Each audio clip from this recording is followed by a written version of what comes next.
Allez, on attaque. Parashat Vayeshev. Alors, j'ai bien plusieurs Leilu Nishmat. Alors, Leilu Nishmat Avi Memori, Yitzhak ben Shimon, que c'est bientôt ça, Askara, Bezrat Hashem. Chana bat Esther, pour la Refoua Shelema de Aaron ben Yosef, pour Efrat Rina Mesaouda bat Odre Chana, et pour le Zivugagoun de Sarah Yakot bat Shoshana, Jenny bat Étoile, Verifka bat Mesaouda. Bezrat Hashem. Ok, Parashat Vayeshev. Alors, on rentre dans les parachiotes les plus intéressantes pour moi. Ma préférée étant Miketz, mais Vayeshev, elle entame pas mal les choses. Donc, on est en train ici d'annoncer deux grandes branches qui vont exister dans la Torah. Ça va être la branche de Yosef et la branche de Yehuda. Donc, on connaît tous à peu près l'histoire que Yosef est l'enfant choyé parmi les 12 frères. Il est très proche de Yaakov. Ça va générer, en apparence, c'est pas vraiment comme ça, mais on est obligé d'expliquer grossièrement les choses pour avancer. Ça va générer une sorte de jalousie des 11, enfin des 10, parce que Binyamin, on va pas le compter, des 10 autres enfants contre Yosef, jusqu'à ce que Yosef monte les choses au niveau où il va faire les rêves. Qu'est-ce qu'un rêve?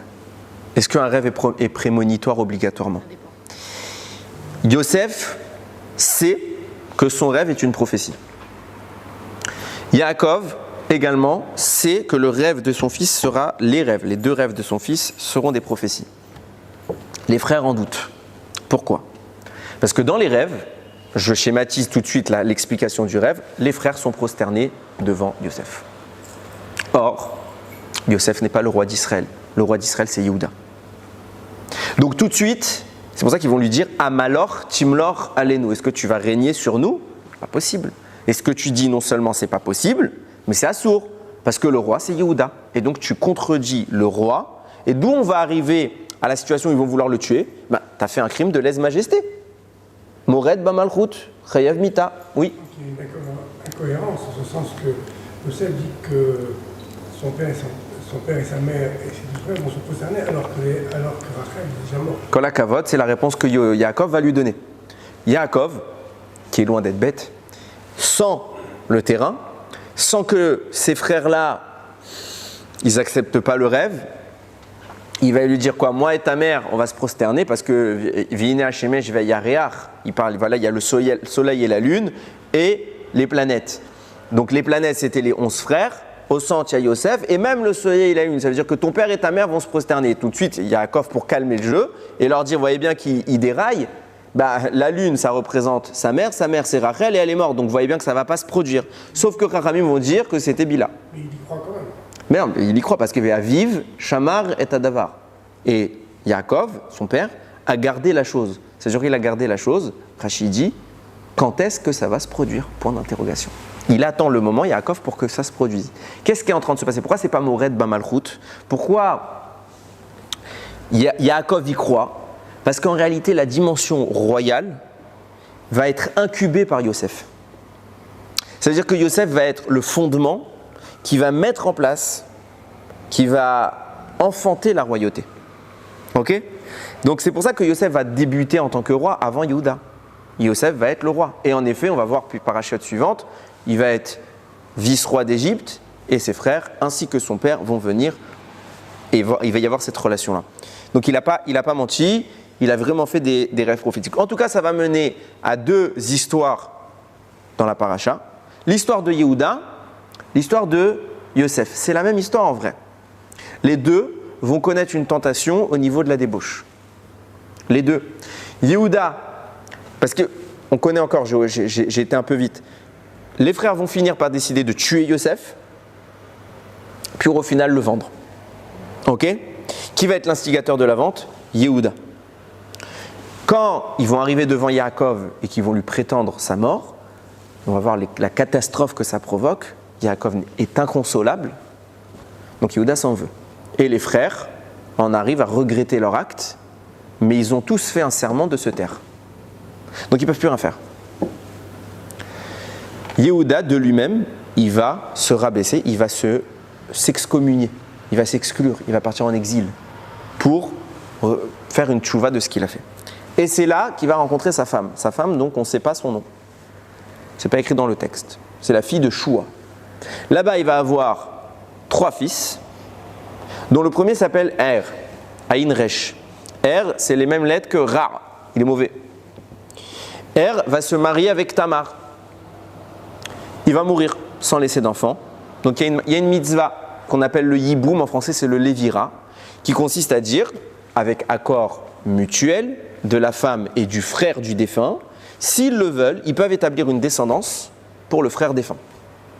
Donc ils se marient. Donc Tamar va être mariée avec le deuxième frère, Onan. Et lui aussi va mourir. Les deux sont morts parce que c'est des Réchaïm.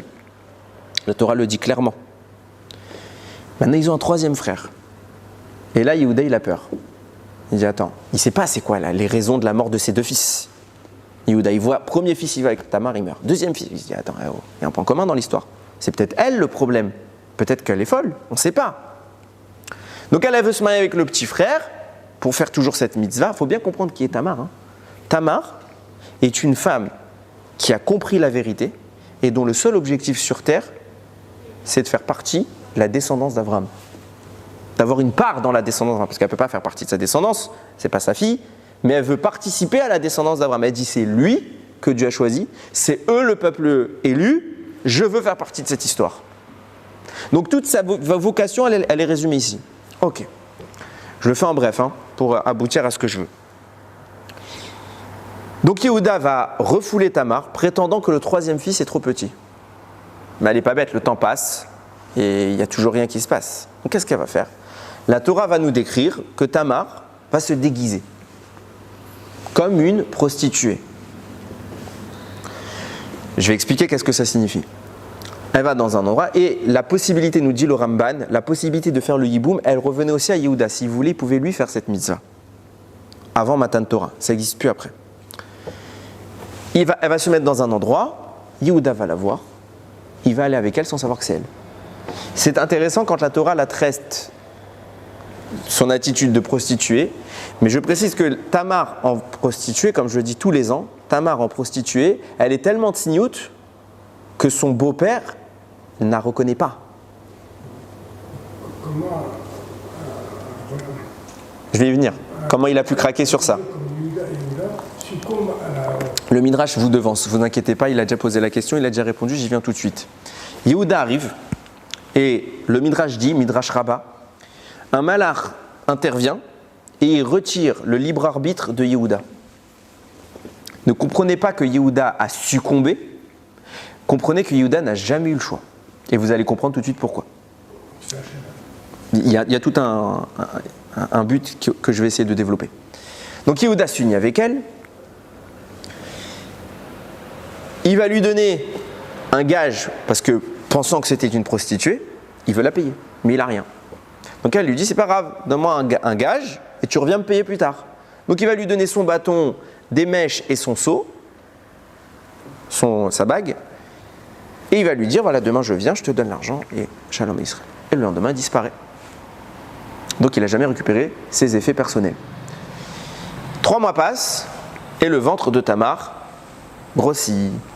Sauf que Yehuda pense que Tamar ne s'est jamais unie avec lui, et que Tamar, elle n'a pas le droit de s'unir, puisque tant qu'elle est sous contrat du yiboum, avec le frère ou avec lui, elle n'a pas le droit de s'unir. Et sinon, il faut faire ce qu'on appelle la khalitsa, c'est un mini acte de divorce.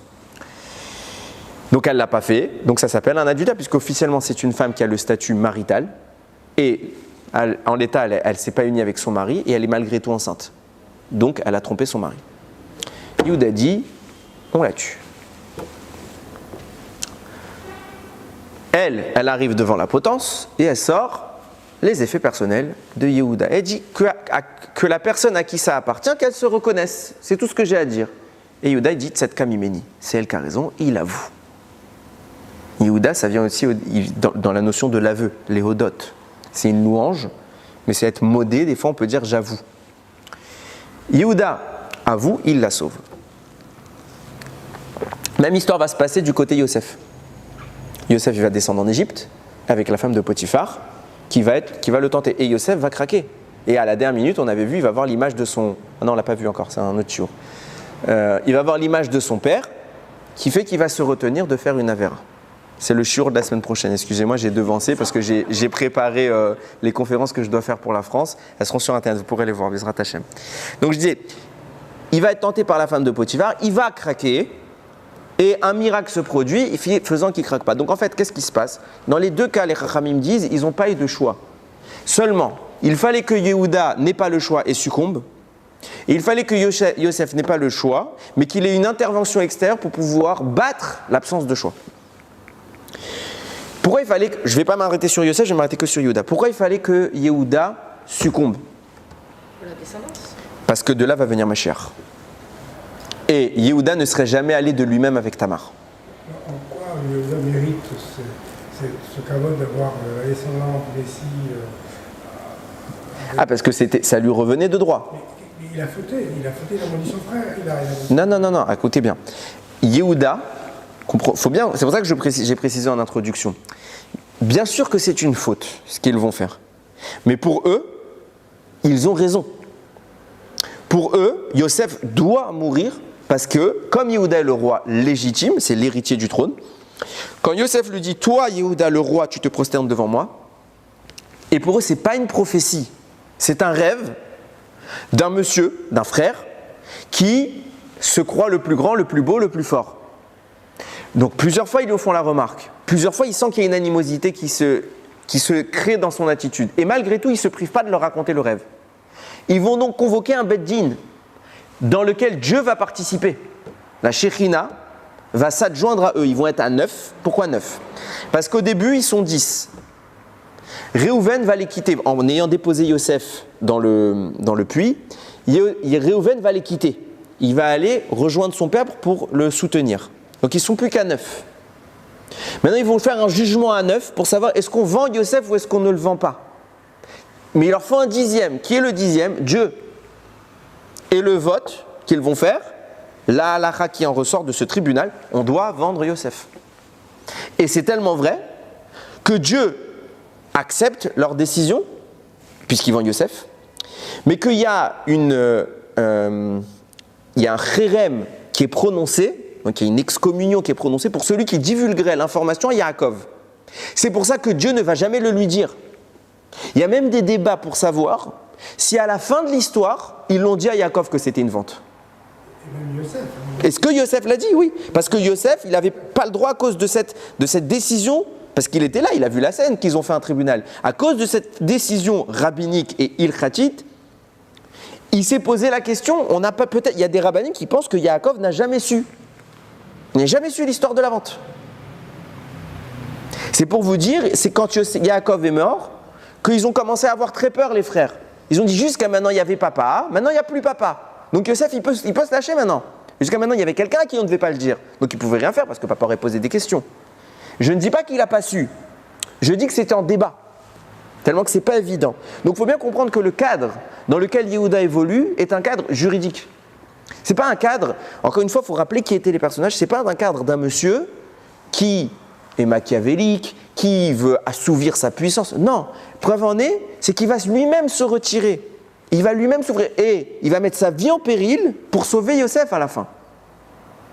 Vous allez voir qu'après, il va y avoir un combat et que tout ça était un schéma installé par Akadosh Baruch Hu pour installer Yehuda, pas pour installer Yosef.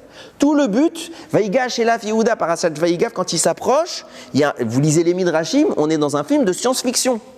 Il y a un combat entre les deux hommes qui est terrifiant. Mais pourquoi Hachem a choisi Yehuda à la place que... Alors c'est simple, c'est un simple héritage, regardez bien. On ne sait pas pourquoi Yehuda... Ça aurait dû être Réhouven. Vous avez tout à fait raison, ça aurait dû être Réhouven, c'est l'aîné. Le roi, c'est l'aîné. Ok. Réhouven va faire la faute dont on a parlé la semaine dernière, il va être refoulé.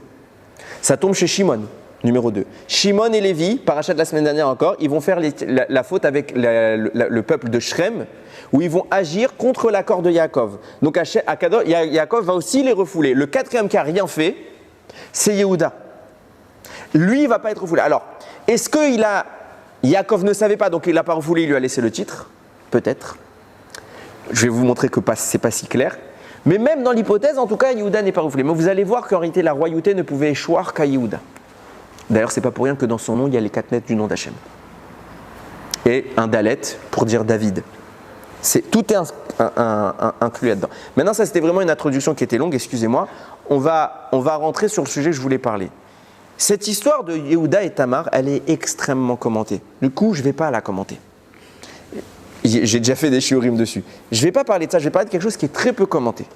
C'est la conséquence de cette union, dont on parle très peu. Parce que ça va donner des fruits. 2 enfants vont naître. Et la simple lecture du texte, déjà, on dit c'est quoi cette naissance? Je lis. Vaïbaet lideta. Voici qu'elle a couché. Vine teomim bevitna. C'était des jumeaux. Vaïbelita, voilà qu'elle accouche. Vaïtanyad. Et il y a une main qui sort. Vatika ramia ledet. Vatikshor aliado. Shani les morts ze yatsarishona. La sage-femme voit la main sortir. Elle prend un fil rouge vite, elle l'attache. Et elle dit, lui, il est sorti en premier. Ok. Vaïkim shiviado. Et il a re-rentré sa main.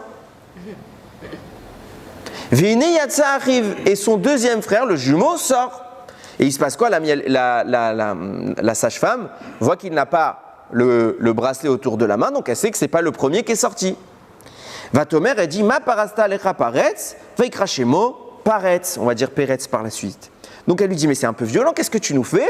Alors on t'appelle, peretz, ça veut dire quelque chose qui brise quelque chose, c'est poretz gader, on brise un enclos. Donc tu as quelque part brisé quelque chose, fracturé, alors on t'appelle peretz. Ve'achar, et après cela, Yatsa arrive est sorti son autre frère, celui qui avait le bientôt, Asher aliado Ashani, qui avait bien le fil rouge écarlate. Vaikrachemo Zarach, et elle l'a appelé Zarach. Zarach, ça veut dire briller, comme le soleil qui brille. Ok. Pourquoi je dis que c'est intéressant? Parce que déjà, vous voyez que la naissance, elle est bizarre. C'est quoi cette femme qui est sage-femme? Genre la dame, à l'accouchement, elle a dit au cas où on prépare un fil rouge. On ne sait jamais ce qui peut se passer. Préparons un fil rouge, parce que si... Parce qu'on se doute bien que elle devait l'avoir à côté, le fil. Ok? Donc préparons un fil rouge au cas où s'il sort une main, ou un pied, je ne sais pas. On va lui mettre un petit collier. C'est invraisemblable. Par ailleurs, on voit bien que cette naissance-là nous en rappelle une autre. À quelques détails près, mais c'est celle de Yaakov et de Esav. Qu'il y a Débat qui sortira le premier, et Yaakov aurait dû sortir le premier, Esav le devance, Yaakov n'a pas réussi à vraiment retenir, alors il lui tire la cheville pour lui dire « j'aurais dû passer avant toi, mais j'ai pas réussi ». Là, ça se passe un peu mieux, parce que, en effet, Zérach veut passer le premier, mais Péretz le dégage et il passe en premier. Et c'est Péretz qui devait passer en premier. Parce que de Péretz viendra Mashiach. Donc Hachem a fait en sorte que les choses se fassent de la bonne manière cette fois-ci. Et Chachamim diront tout de suite, il y a une différence entre Esav et Yaakov par rapport à Péretz et Zérach, c'est que Péretz et Zérach c'est des tzadikim. Les deux. Tandis que Esav et Yaakov, il n'y a qu'un seul qui était tzadik. C'est pour ça que le mot ici c'est Théomim. Veine Théomim bevitna. Voici des jumeaux. Tandis que pour Yaakov, c'était écrit Veine Tomim. Il manquait un Yud et un Aleph. C'était pas complet. Parce qu'ils n'étaient pas parfaitement jumeaux. Ils ne se ressemblaient pas dans le fond. Peut-être dans l'apparence, mais même dans l'apparence au final. Mais en tout cas, ce n'est pas des vrais jumeaux. Ce qui m'intéresse dans le parallèle que j'essaye de mettre en place ici entre Yaakov et Esav d'une part et Péretz et Zérach d'autre part, c'est que si la Torah fait une description, d'ailleurs qui est très peu commentée sur Péretz et Zérach, mais qui à ce point-là ressemble, on voit bien qu'il y a un parallèle qui s'inscrit, ça nous apprend quelque chose. Ça nous apprend quoi? De même que la naissance de Yaakov et de Esav a été source de contestation pour savoir qui sera le premier, de même ici il va y avoir une contestation pour savoir qui sera le roi. Et la contestation, on va y arriver, elle est très ambiguë. On va la définir, mais elle est très ambiguë. Parce que le roi viendra de Péretz, mais Péretz, comme j'ai dit, c'est quelque chose qui brise qui crée une brèche. Donc ça veut dire que la royauté venant de Péretz sera marquée de brèche. Peut-être est-ce là la raison pour laquelle c'est pas tout de suite la famille de Péretz qui va régner, c'est Shaoul. Par la suite, il y aura le schisme en Israël, quand Yerovam ben Nevat, plus tard, va être nommé roi des 10 tribus dissidentes, et il va y avoir 2 royaumes, le royaume de Yehuda avec Yehuda et Binyamin, et le royaume d'Israël avec les 10 autres tribus, avec un autre roi.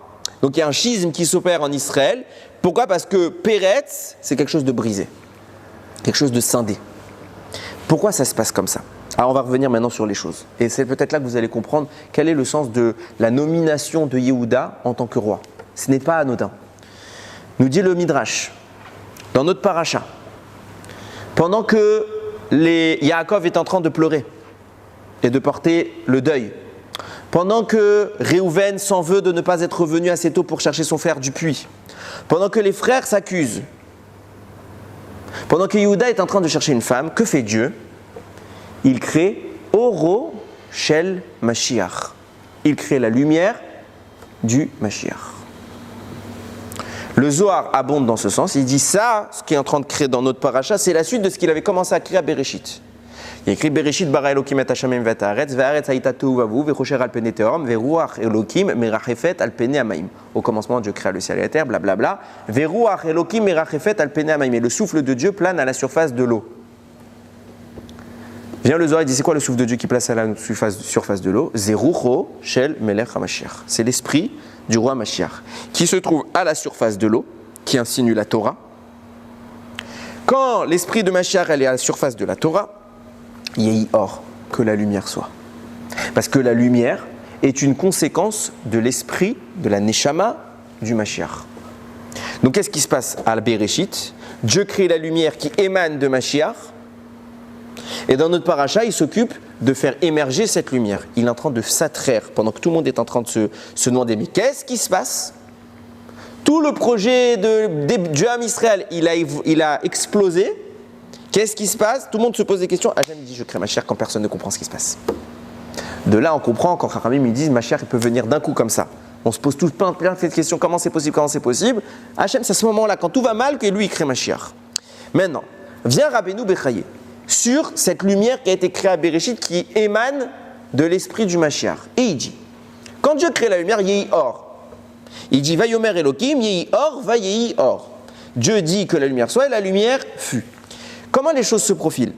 Quand vous regardez les autres actes créateurs qui vont suivre, à chaque fois que Dieu dit une notion, il ordonne à la nature de faire apparaître quelque chose, et il a écrit plus tard, Vaya asken, et il fit ainsi. Là, il n'y a pas écrit Vaya asken. Il y a écrit Yehi or, va Yehi or. Dans le même verset, collé. Qui, et c'est comme ça que je le lis, je ne dis pas que c'est comme ça qu'il faut le lire, mais ça peut se lire Yehi or, ve Yehi or. Que la lumière soit et que la lumière soit. Ça veut dire quoi ? Pourquoi je dis ça ? C'est au vu des propos du Rabbeinu Bechaye. Rabbeinu Bechaye dit dans le même passage qu'on a mentionné 2 fois la lumière, parce qu'on a eu une lumière créatrice qui combinait 2 sources lumineuses. Et qui plus tard vont donner naissance aux 2 grands astres lumineux que seront le soleil et la lune. Le soleil et la lune ne sont pas la source de la lumière, mais la lumière originelle va constituer le soleil et la lune. À quel jour ?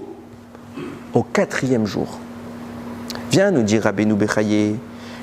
Vous connaissez tous ce midrash qui dit que la lune est venue se plaindre à Hachem et dire 2 rois ne peuvent pas régner ensemble. Et alors après il l'a réduite. Vous voyez bien que le soleil et la lune sont appelés des rois. Parce qu'ils règnent sur la voûte céleste. Viens nous dire Rabbeinu Bechaye, ce qui se passe dans la voûte céleste est reflété sur terre. Donc la royauté du ciel va se refléter dans la royauté terrestre. C'est pourquoi la royauté dans le ciel, quand est-ce qu'elle est apparue au 4e jour ? C'est pour ça que l'enfant qui sera roi sera le 4e. Réhouven, Shimon, Lévi, Yehuda. Et dans ce 4e sera inscrit le nom d'Hachem, Yud Kei Vav Kei. Mais chez ce 4e, de même que la royauté céleste s'est faite par 2 jumeaux, le soleil et la lune, la royauté terrestre va émerger au travers de 2 jumeaux, Péretz et Zérach. Il y a un parallèle qui s'établit entre le ciel et la terre. Et puisque tous les 2 sont rois, alors on comprend bien que se met en place ici une situation dans laquelle, certes, il y en a un qui est le vrai roi, mais l'autre est le faux roi. Qu'est-ce que j'essaie de dire par là ? C'est des rois jumeaux, mais qui ont un cheminement différent. L'un est le vrai. Parce que quand vous analysez, quand la sage-femme, elle va faire n'importe quoi, cette dame. Elle va proclamer un aîné. c'est lequel pour elle? C'est Zérar, puisque c'est le premier qui sort la main. Elle va dire Yatsa Rishona, il est sorti en premier, donc s'il est sorti en premier, c'est l'aîné. Mais la Torah va dire l'aîné, c'est Péretz. Donc il y a deux aînés, puisque les deux sont proclamés dans la Torah en tant qu'aînés. Le vrai aîné, ce sera Péretz. Mais on voit bien que se cache ici une volonté d'Akadosh Baruch Hu de dire on va être dans une situation ambiguë.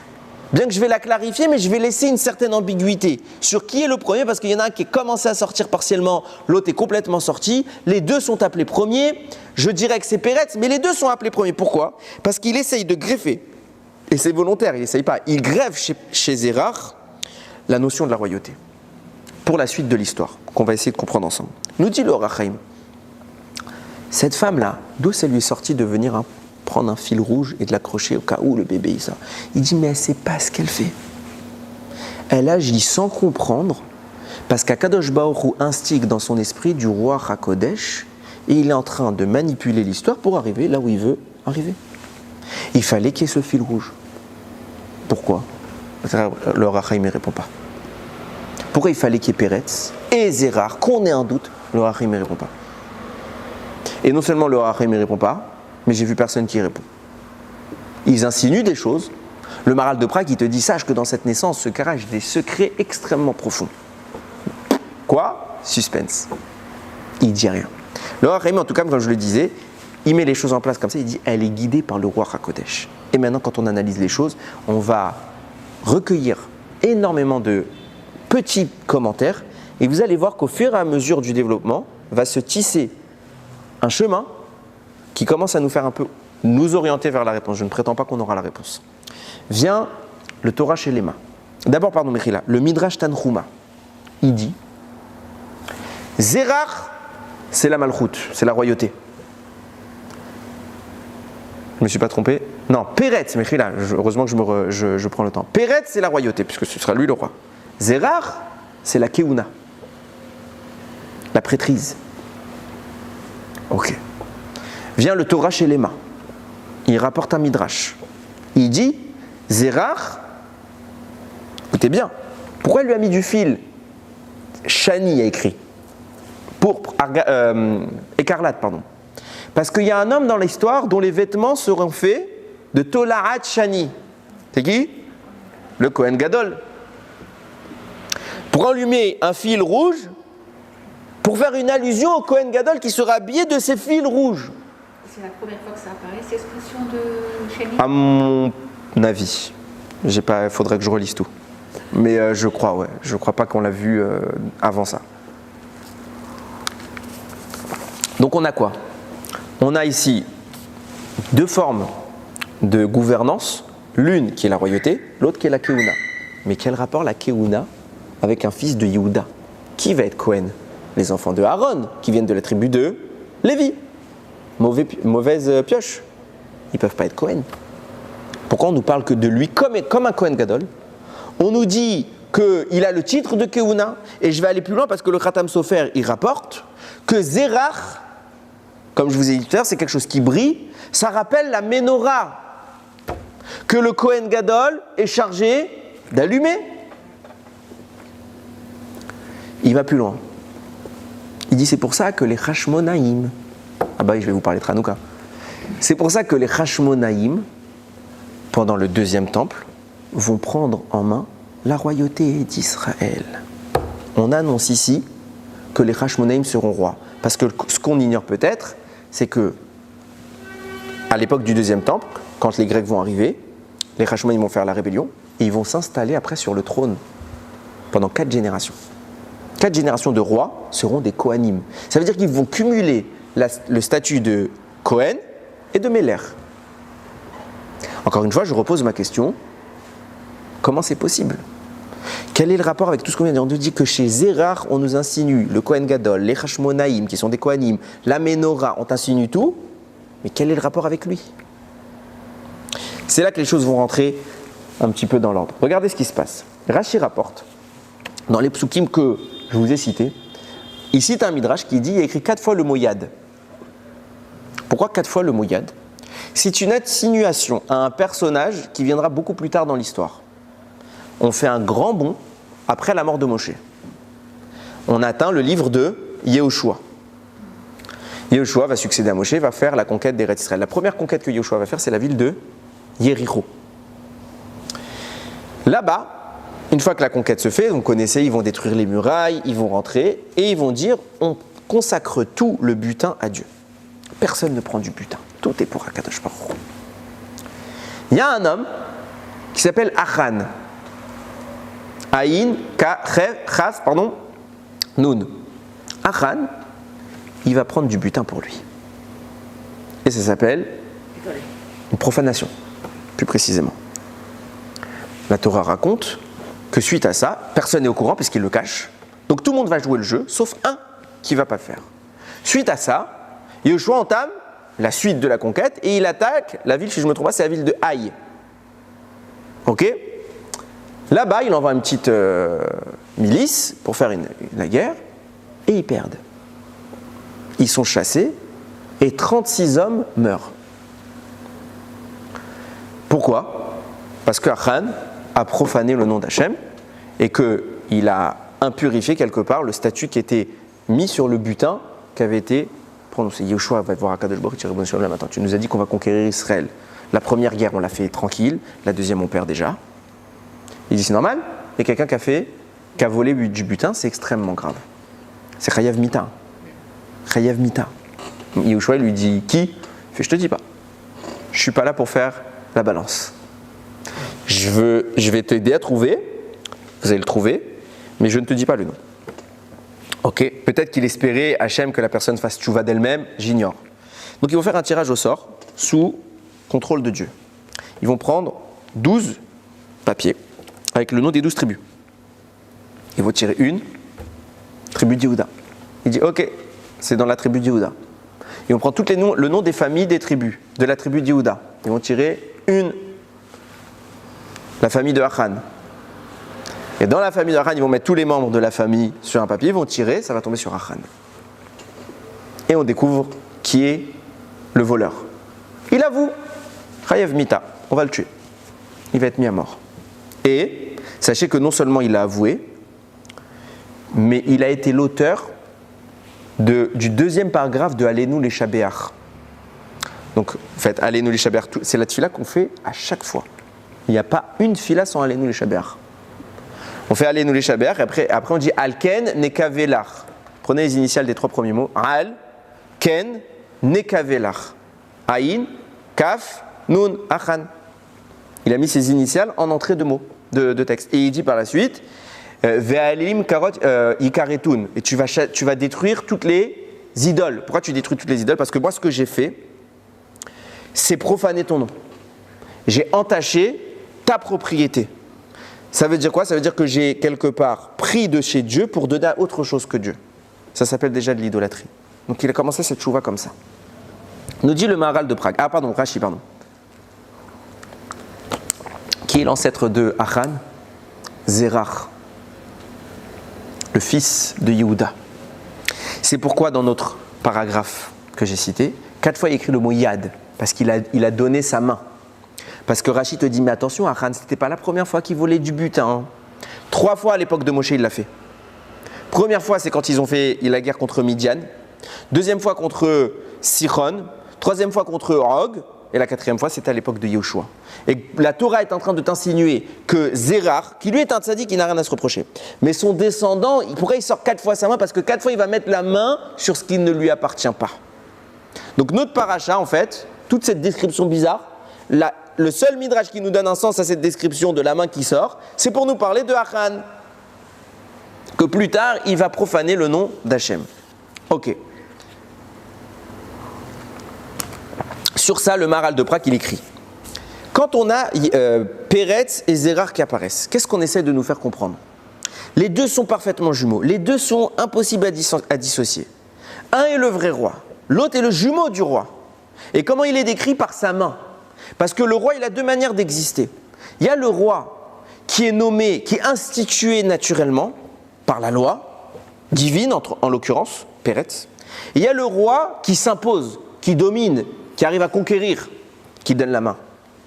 Ça va être la descendance de Zerach, qui va vouloir instituer sa royauté par la force, par le vol, Et c'est pour ça que le deuxième enfant, le roi légitime, s'appelle Péretz, parce qu'à cause des descendants de Zérach, il va y avoir la royauté originelle va se disloquer au travers de ce que dont on est en train de parler. Et on va définir un peu plus les choses. Regardez ce qui se passe. Ce Achan, la Torah nous dit, justement, c'est Kohelet qui écrit ça, de Shlomo Ameler, il écrit comme ça. Chofer gumatz boyipol, celui qui creuse une fosse, il y tombe. Ou foretz gader, et celui qui il brise un enclos. Yishkenu nachash, il réside avec les serpents. Qui est celui qui brise l'enclos? C'est celui à cause duquel l'enfant s'appelle Péretz. Ouais. Qui va briser cet enclos? C'est la descendance de Zérach. En l'occurrence, je vous ai dit, c'est Achan. Je vais détailler plus pourquoi il a brisé l'enclos. Nous dit le Rama Mipano. Ce Achan, vous savez chez qui il va se réincarner? Chez un monsieur qui s'appelle Riel. Respect celui qui sait c'est qui. Alors je raconte. Vous connaissez peut-être l'histoire d'Éliyahu Hanavi, qui va être confronté à tout le peuple juif, qui s'est complètement converti à l'idolâtrie qui s'appelle Baal. Tout le peuple juif a abandonné Hachem. Il n'y a que Éliyahu. Il ne reste plus que lui. Éliyahu a transgressé la halacha sur ordre divin et il va faire un autel, un sacrifice en dehors du Mishkan. On n'a pas le droit de faire en dehors du Mishkan, mais là Hachem va lui dire tu le fais en dehors du Mishkan. Il va aller convoquer tous les prêtres du Baal. Il va dire on fait un pari. Il y en a marre de faire un débat. Ma religion, c'est de dire que c'est Dieu le vrai Dieu. Vous dites c'est Baal. Venez, on le prouve. Au lieu qu'on fasse ce que chacun croit, on va vérifier. Prenez un sacrifice, on prend le même animal. Ils ont pris les deux un taureau, identique. On va faire chacun son autel, devant tout le peuple. Et on va demander à Dieu, chacun son Dieu, qu'un feu céleste descende consumer le sacrifice. Et le Dieu qui nous répondra, on saura que c'est le vrai. Ça vous va? Ok, ça nous va. Ils prennent le même taureau devant tout le monde. Et Éliyahu leur dit Bechavod, à vous l'honneur, vous êtes plus nombreux. Et ils commencent à invoquer leur Dieu. Il dit peut-être qu'il dort, crie plus fort. Toute la journée, il se passe rien. Il fait c'est bon, vous avez fini de perdre votre temps. À mon tour? Ok, amenez de l'eau. Trempez mon sacrifice, comme ça vous dites pas qu'il y a de la triche. Parce qu'un sacrifice mouillé, c'est pas censé brûler. Ok, ça vous va? Vous dites bien, c'est imbibé d'eau, il fait Aneni Hachem, Aneni. Il y a un feu qui descend, ça brûle. Viens nous dire le Midrash. Il y a le coup de Shimoni. Les prêtres du Baal, ils savaient que jamais il allait avoir de miracle. Ça allait jamais marcher. Qu'est-ce qu'ils ont fait? Ils ont triché. Ils ont creusé un petit sillon en dessous de leur autel. En dessous, il y avait un monsieur, avec une petite mèche et une flamme. C'est qui ce monsieur? C'est Riel. Et ils lui ont dit, quand tu nous entends prier Baal, t'allumes la mèche, ça va monter et ça va brûler le sacrifice. Et ils croiront que c'est Dieu. Qu'est-ce qu'il a fait Hachem? Dans la grotte où se trouve Riel, il envoie un serpent qui le tue. Et il tape par terre 3 heures. Tape, vas-y, bouge-toi. Et il ne se passe rien. C'est qui ce Riel? C'est Achan. C'est celui-là même qui va créer une brèche dans la royauté. Je vais l'expliquer pourquoi il va créer une brèche. Mais il va créer par l'avenir une brèche dans la royauté de Péretz. Et on a dit quoi? Ou Poretz Gader, celui qui brise l'enclos, c'est qui brise Péretz, Ishkenu Nachash. Il réside avec les serpents. Puisque ce monsieur, ce Achan va se réincarner chez Ichriel et qui va continuer son œuvre, ça veut dire que de sa vie, Achan, il a fait tchouva à la fin. Il a dit Alken lekavela, Hachem Elokenu. Mais si Hachem lui a pardonné, il fallait quand même qu'il se réincarne pour réparer. Il n'a pas réussi à réparer. Il va retomber dans le même trépas et il va faire la même avéra. Il va encore une fois donner de l'importance à la vodazara, à la profanation du nom d'Hachem. Et là, Kadosh Baruch Hu le marque et il le fait mourir par un serpent. Regardez comment ça va aller long. Maintenant, la question qui se pose, celle du Malbim.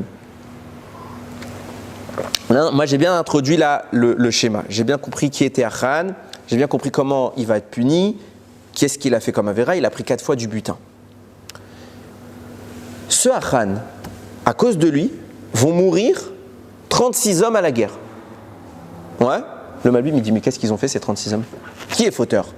Achan, que lui meurt. Pourquoi 36 hommes? Le Malbim, il vient, il dit, non, il ne faut pas considérer que ça comme une punition. Ils ne sont pas morts parce qu'ils ont été punis, ils n'ont rien fait. Ils sont morts parce qu'Hachem ne les a pas protégés. Ça veut dire quoi?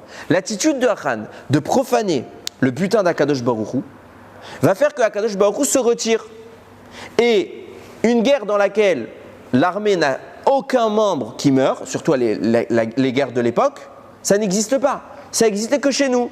Pourquoi? Parce qu'on était dans des guerres qui étaient dans une manifestation surnaturelle. Donc Hachem nous protégeait, on gagnait, il n'y avait pas de mort. Seulement que maintenant qu'il y a une profanation dans le cœur du Ham Israël, Hachem ne veut plus s'associer à nous. Il dit, il y a quelque chose d'impur, je ne reste pas là. Du coup, la guerre redevient naturelle. Et cet aspect normal et usuel du combat va engendrer la mort de 36 hommes. Ce n'est pas qu'ils sont punis, c'est simplement qu'ils n'ont pas été protégés de façon surnaturelle. Comment? 36 hommes, c'est pas beaucoup quand même. C'est pas beaucoup, mais c'est trop pour nous. Non, mais bien évidemment, je suis d'accord avec ce que vous dites. Mais le Bavim veut bien préciser, ce n'est pas une punition. Simplement qu'ils n'ont pas été protégés. Qu'est-ce qu'il est en train de se dire? C'est un rapport avec la Medvav Tchadiki. Ah non, je croyais que vous alliez dire autre chose. Là, j'étais surpris, je croyais que déjà vous avez trouvé le truc, j'aurais été un peu surpris. Et peut-être même déçu de moi. Blague à part. Mais regardez, on continue. Donc il se passe quoi? Donc ces 36 hommes meurent. Pourquoi? Parce que la présence divine se retire. Il y a moins de Gdusha. Regardez le cheminement que j'essaye de mettre en place. On a Achan qui profane et qui provoque le retrait du dien. Par la suite, il va même allumer une mèche pour faire de la Vodazara. Ça fait quelques informations que je vous demande de retenir. Vient la Gemara, elle dit regardez comment le texte qui annonce les 36 morts, il est formulé. Vayaku mehem anshe Hahai, les gens de Hahai ont frappé les Bnei Israël. Kishloshim veshisha ish, comme 36 hommes. Il n'y a pas écrit shloshim veshisha, il y a écrit ke shloshim veshisha. Vient la Gemara, dit pourquoi il y a écrit comme? Parce qu'en réalité, il n'y a qu'un homme qui est mort. Mais sa valeur à cet homme-là, elle était l'équivalent des 36, de la majorité du Sanhédrin. Le Sanhédrin étant 71, la majorité c'est 36. Et il est à lui tout seul, cet homme, équivalent à 36 hommes du Sanhédrin. Qui est cet homme? Yair ben Ménaché. Ben Ménaché. Ah, attends. Vient le Ramban, il dit c'est qui ce Yair ben Ménaché? Sache que c'est un descendant de Péretz. Après il s'appelle Ben Ménaché parce que il va hériter avec la tribu de Ménaché en dehors d'Israël. Il va vouloir suivre sa mère, qui elle vient de Ménaché. Il ne va pas vouloir hériter en Israël du côté de son père. Il va vouloir hériter en dehors d'Israël avec les deux tribus ennemies qui vont rester, Réhouven, Gad et la moitié de Ménaché. Il va vouloir hériter avec sa mère. Il avait le droit parce que c'est en dehors d'Eretz Israël. Donc on l'a appelé Ben Ménaché pour dire que son héritage c'est celui de Ménaché. Mais lui, il est Ben Yehuda et plus précisément fils de Péretz.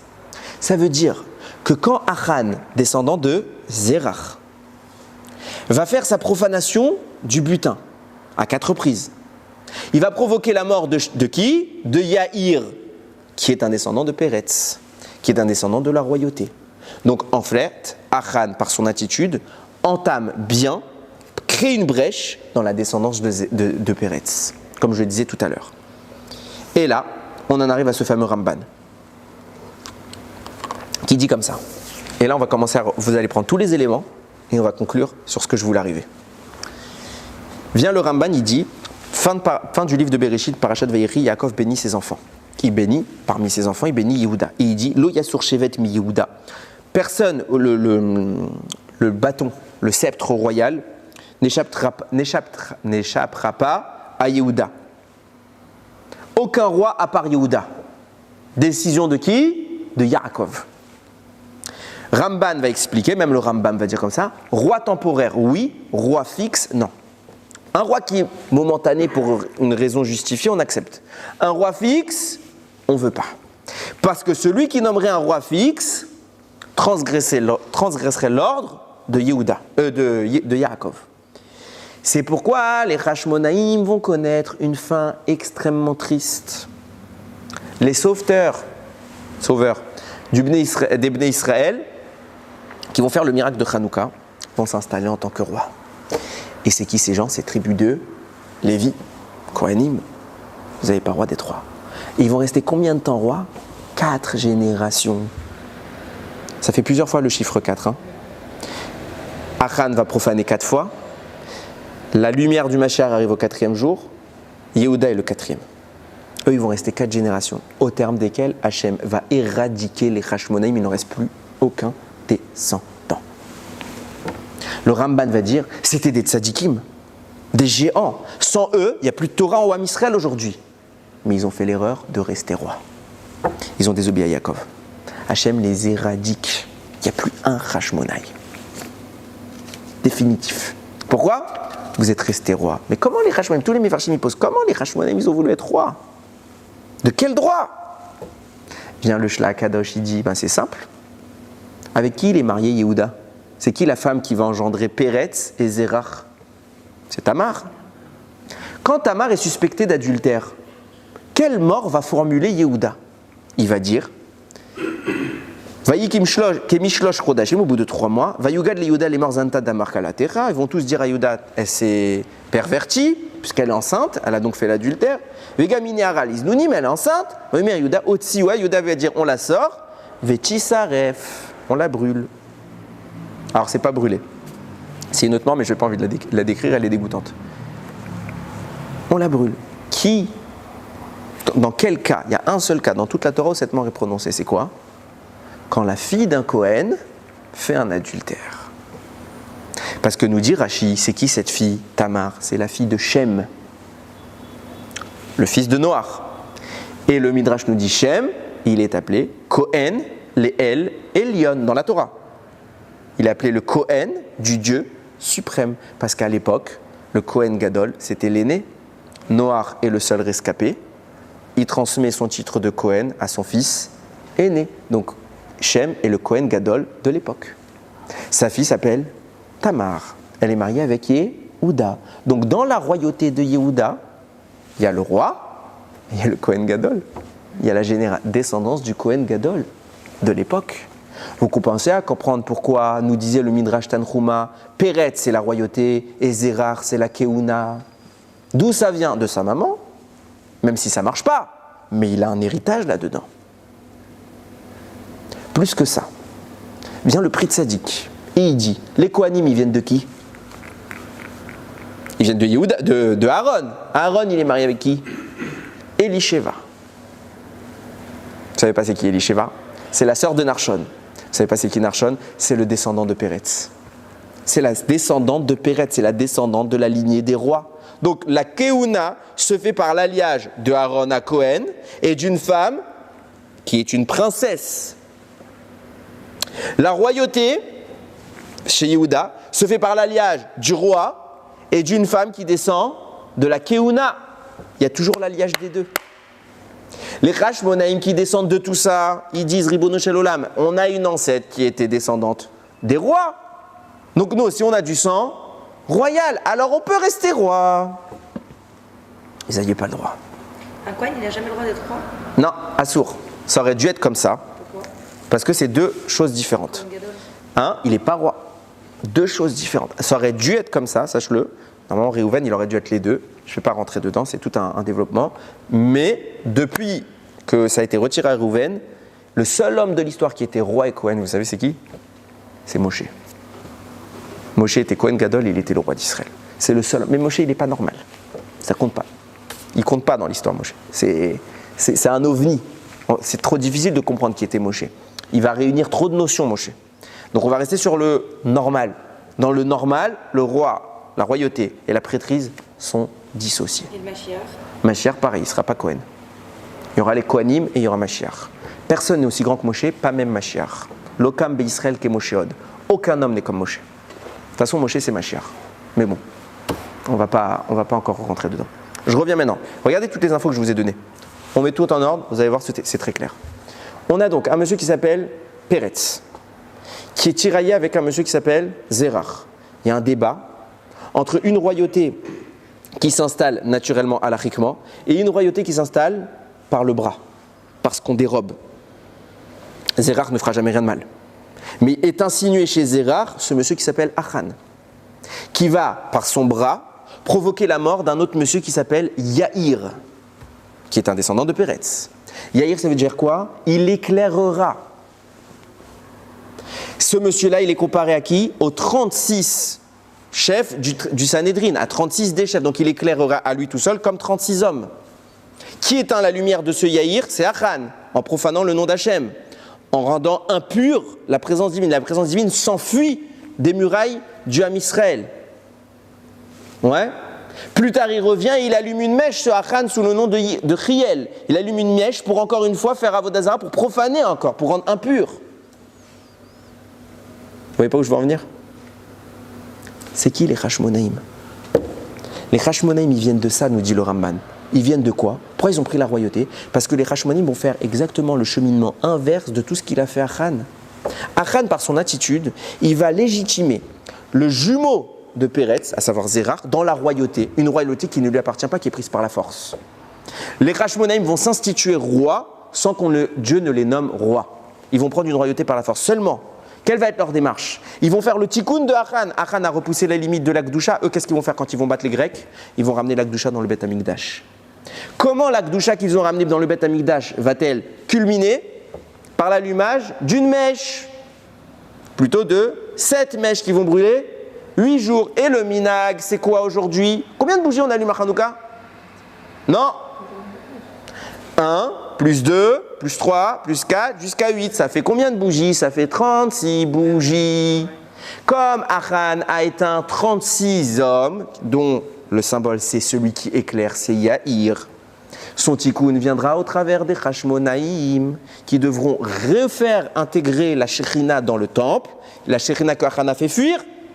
Eux, plus tard, ils la réintégreront par l'inauguration à nouveau du Beth Amikdash en supprimant toutes les souillures des Grecs. Comment ils vont faire intégrer cette Shekhinah? Mais c'était obligé d'allumer les nérotes de la menorah? Alors, comment? Il n'y a pas de bougie. Il n'y a pas de bougie. On n'allume pas. Non, il faut absolument qu'on allume. Pourquoi il faut absolument qu'on allume? Parce que tout ce qu'on est en train de faire, cette royauté qu'on est en train de s'octroyer, elle est sous l'égide de Achan, de Zérar, qui prennent entre guillemets par la main. C'était pas légitime, mais l'objectif de cela, c'était d'amorcer le tikkun que cet homme-là, Achan, a fait, en éteignant les lumières de Yair. L'objectif, c'était de le réamorcer. Donc, quel est le moyen de le faire? C'est non seulement de ramener la Shekhinah dans les murailles du Beth Amikdash, mais bien plus encore, c'était d'allumer les bougies, puisque Yair c'est celui qui éclaire. Et c'est à cause de eux, de Achan, que Yair n'a pas éclairé comme 36 hommes. Donc on va allumer 36 bougies à Hanouka. Alors ils étaient bons les Hashmonaïm? Ils étaient parfaitement bons. Mais l'erreur qu'ils vont commettre, c'est qu'ils vont rester rois. Momentanément, on a dit, Ramban, momentanément il n'y a pas de problème, il n'y a pas de roi, il faut un roi. Ils vont rester combien de générations? 4. Pourquoi 4? Parce qu'au bout de la 4e génération, il fallait que le roi qui arrive à la 4e journée de la création du monde, par la lumière, que quand Dieu a dit Or sacré au 4e jour les 2 luminaires, qui sont le symbole de la royauté de Yehuda et donc de Péretz et donc de David, il fallait que les Hashmonaïm la rendent, parce que l'objectif c'était de casser ce qu'avait fait Achan. Donc une fois qu'ils ont cassé ce qu'a fait Achan, qui a volé 4 fois, ils ont 4 rois, ça y est. Shalom à l'Israël, on rend. Ils n'ont pas rendu. Hachem dit, vous ne rendez pas la royauté et mourrez tous. Mourrez tous. Parce que votre objectif, vous n'êtes pas allé jusqu'au bout. C'était des tzadikim mourim. Ils ont fait une erreur, ils ont dit, mais non, mais c'est bon, on descend bien d'Elisheva. On a le titre de roi. Oui, c'est pour ça que c'est vous qui allez être choisi pendant 4 générations pour remplacer David. Ça, j'accepte. Mais après, vous ne restez pas. Vous voulez rester. Vous restez, désolé, ça ne marche pas. Vous avez loupé le tikkun. Et peut-être, je dis bien peut-être, j'insiste sur le immense peut-être, que c'est pour ça que la Mialédet, la sage-femme, elle a accroché un fil de Shani, écarlate. Shani, Shin, Nun, Yud. C'est les rachetevot de quoi? Shloshim Veshesh, Nerot, Yadliku. 36 bougies, vous allumerez. Cet homme-là va donner à Achan, celui qui sort sa main, ce Zérar, qui fait briller les choses. Zérar, ça veut dire faire briller. Il donnera à Achan qui va éteindre la lumière. Et à cause de Achan, vous allez rallumer une lumière. Voilà le miracle de Hanouka. Hanouka n'est pas juste une sorte d'intemporalité de la flamme qui d'un coup se met à brûler 8 jours. Hanouka, c'est le moment où on réinstitue la présence divine parmi nous et que cette présence divine se manifeste au travers du dernier miracle de l'histoire. Rachamim disent, après Hanouka, plus de miracles. Plus de miracles de fou. Des miracles discrets, on en a tous vécu, oui. Mais un miracle que, objectivement, il est surnaturel, que tu ne peux pas l'expliquer, il n'y en a plus. Parce que Hachem est venu et nous a dit, à votre tour, vous avez éteint la lumière, à votre tour de l'allumer. Ça faisait des siècles que je vous courais après. C'est comme une love story. C'est une love story. le Ham Israël avec son mari, c'est Hachem. Alors qu'est-ce qu'il fait le jeune homme pour séduire sa future? Alors, il fait le beau. Il fait les choses bien, il fait tout en grande pompe, les beaux restaurants, les beaux cadeaux, etc. C'est Hachem qui court vers nous. À la fin de la destruction du deuxième Beth Amikdash, Hachem dit, j'en ai fini de courir après vous. Si vous voulez de moi, à vous de me suivre. J'arrête les miracles. Je vous ai proposé de rallumer la lumière, allumez-la. Voilà ce qu'on va faire à Hanouka. On ne va pas juste s'asseoir en famille, faire des sévivones, manger des bons beignets et passer le temps pendant 30 minutes à rien faire. Non, on allume les bougies parce qu'on cherche la lumière d'Akadosh Baruch Hu. Cette lumière que Dieu a dit, pendant que tout le monde était en balagan, pendant que Yaakov pleurait, pendant que les frères se disputaient la responsabilité, pendant que Yehuda s'est isolé, moi je crée Mashiach. Je crée la lumière du Mashiach. D'où elle vient la lumière du Mashiach? Du jour où les Bnei Israël viendront faire émerger cette lumière qu'ils ont eux-mêmes éteinte. Le jour où on fait sortir la lumière, Hachem il a fini de créer le Mashiach. Depuis la destruction du Beth Amikdash, nous dit Rachamim, Mashiach est né. Ça veut dire quoi? Ça veut dire que l'âme du Mashiach, elle est prête. Elle n'a plus qu'à descendre. J'ai fini le job. Vous la voulez? Prenez-la. Je dis toujours, la Géoula devant nous, il suffit d'ouvrir la porte. Le problème qu'on a bien souvent, c'est qu'on attend que la Géoula vienne. On est passif dans la venue de la fin des temps, alors que notre rôle est actif. C'est à nous d'aller chercher le Mashiach et à le descendre chez nous. Mais on attend. On va allumer les bougies pendant 8 jours. On va chercher cette lumière. Qu'est-ce qu'on fera pendant 8 jours? Au moment de l'allumage des bougies, bien évidemment qu'on est avec les enfants, ça c'est pas un problème. Mais dans une version thoraïque, on n'est pas là pour juste manger ou offrir des cadeaux aux enfants. J'ai pas dit qu'il faut pas le faire. Je dis juste que c'est un moment où la famille fait briller la lumière de nos Neshamot. C'est à ce moment-là que les yeux des enfants ils peuvent briller. S'il y a un moment dans l'année où les enfants ils sont contents, c'est Hanouka. Parce qu'il y a les cadeaux, c'est vrai. Mais il ne faut pas les focaliser sur les cadeaux. C'est pas Noël. Amavdil ben Kodesh, c'est pas Noël. Nous, ce qu'on veut, c'est d'abord la lumière. Les cadeaux, c'est fioriture à côté. Que l'enfant comprenne que toute sa vie, elle doit être orientée vers la recherche de Dieu. On allume les bougies. Papa, pourquoi on allume les bougies? Pour qu'on cherche Dieu. On est dans le noir, on est dans l'obscurité de l'exil. Nous, on est ceux qui allumeront une lumière et qui trouveront Dieu où qu'on soit. Baruch Adonai Leolam, Amen ve Amen.